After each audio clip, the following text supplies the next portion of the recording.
Electrostatic की। Electrostatic is most important topic for JEE and NEET. ठीक, electrostatic के बारे में हम पढ़ने से पहले उसका थोड़ा सा मीनिंग समझते हैं। ठीक है, तो इलेक्ट्रोस्टैटिक ये जो है वो आपके दो वर्ड से मिलकर बना है। कौन कौन सा? इलेक्ट्रो और स्टैटिक। तो इसको हम ऐसे लिख सकते हैं, देखो, electro plus static. Electro means जैसे इसके नाम से पता चल रहा है तो इलेक्ट्रॉन, स्टैटिक मींस रेस्ट।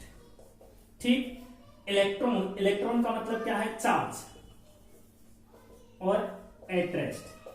ठीक, अब यहां से आप देखो, चार्ज प्लस रेस्ट, इसका मतलब क्या है? चार्ज प्लस रेस्ट मतलब steady of charge at rest. तो बेसिकली इसका जो डेफिनेशन है इलेक्ट्रोस्टैटिक, इसका जो डेफिनेशन है वो है it is the branch of physics which deals with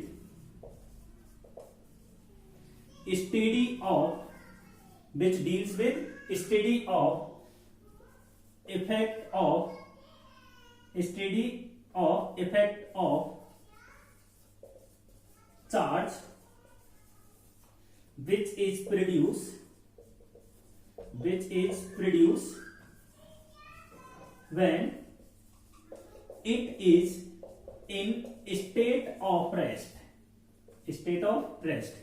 तो देखो, इलेक्ट्रोस्टैटिक क्या है? Electrostatic is the branch of physics.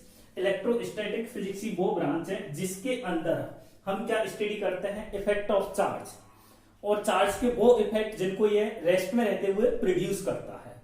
जब चार्ज रेस्ट में रहेगा तब वो कौन कौन से इफेक्ट प्रोड्यूस करेगा, उन इफेक्ट की स्टडी जो होती है उसी को हम क्या बोलते हैं? इलेक्ट्रोस्टैटिक बोलते हैं।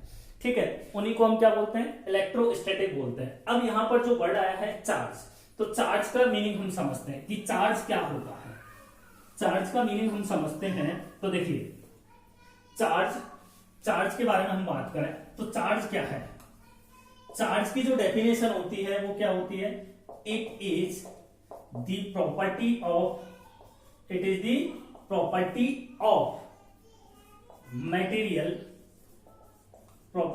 material due to which it produce and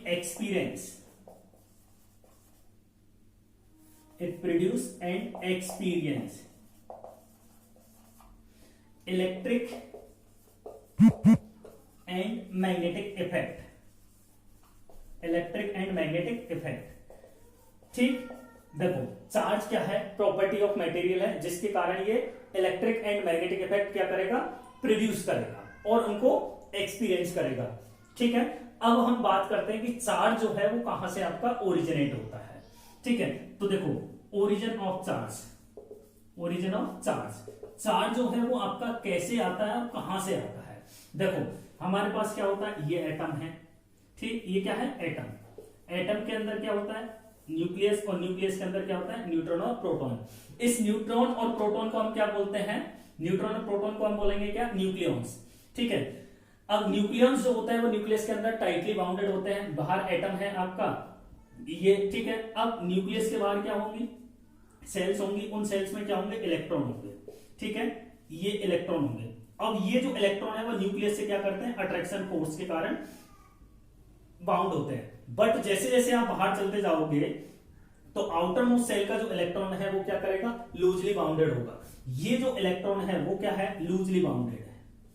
क्या है? Loosely bounded. जब इलेक्ट्रॉन लूजली बाउंडेड होगा मतलब उस पर फोर्स ऑफ अट्रैक्शन कम है तो वो इजीली बाहर निकल जाएगा।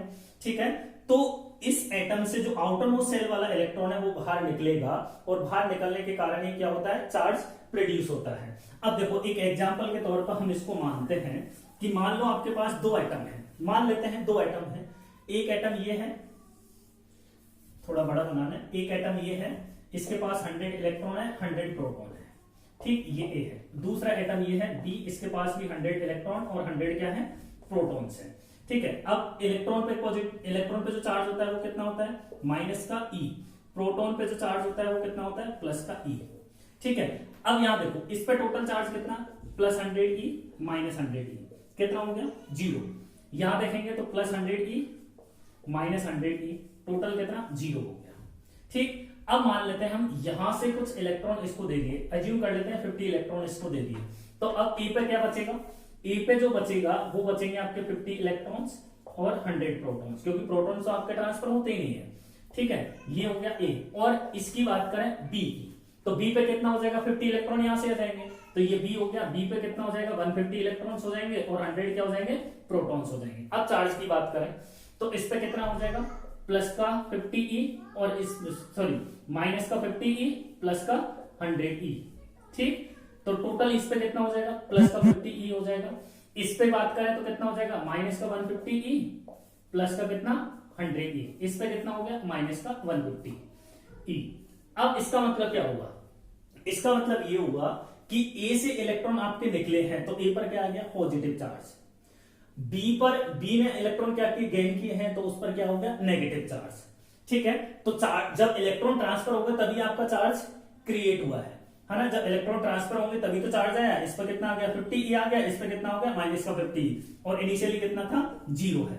ठीक है, अब यहां से हमको पता चल गया कि चार्ज जो है वो 2 टाइप्स का होता है, चार्ज जो है वो 2 टाइप्स का होता है, कौन कौन सा, एक पॉजिटिव और एक नेगेटिव। ठीक है, तो अब हम बात करते हैं चार्ज की। तो देखो charge, types of charge, types of charge, types of charge जो है वो आपके पास 2 टाइप्स के हैं, एक है पॉजिटिव चार्ज और दूसरा है नेगेटिव चार्ज। ठीक है, पॉजिटिव चार्ज इस पे है, मतलब इस पे इलेक्ट्रॉन कम हुए थे, तो पॉजिटिव चार्ज किसके कारण आएगा, डेफिशिएंसी ऑफ इलेक्ट्रॉन, किसके कारण आएगा, डेफिशिएंसी ऑफ इलेक्ट्रॉन्स के कारण आएगा। नेगेटिव चार्ज इस पर है, मतलब इसने इलेक्ट्रॉन गेन किए थे, तो इस पर क्या हो जाएगा, negative charge means excess of electron, excess of electrons. ठीक है, इस पर इलेक्ट्रॉन्स लिख ले। अब इसके बाद हम बात करते हैं किसकी, यूनिट ऑफ चार्ज की। तो unit of charge, unit of charge मतलब चार्ज को हम किस यूनिट में मेजर करेंगे, तो इसकी एसआई यूनिट जो है, इसकी एसआई यूनिट क्या है, कूलाम, इसको सी से रिप्रेजेंट करते हैं। सीजीएस यूनिट क्या है, स्टेट कूलाम, स्टेट कूलाम, और इसका दूसरा नाम है इलेक्ट्रोस्टैटिक यूनिट, इलेक्ट्रोस्टैटिक यूनिट, दूसरा नाम क्या है, इलेक्ट्रोस्टैटिक यूनिट। अब इन दोनों में रिलेशन क्या है, कूलाम एसआई यूनिट और सीजीएस यूनिट में, तो ये होता है 1 coulomb is equal to 3 into 10⁹ ESU। एक SI unit is equal to कितना होगा, 3 इंटू 10⁹ CGS यूनिट। ठीक है,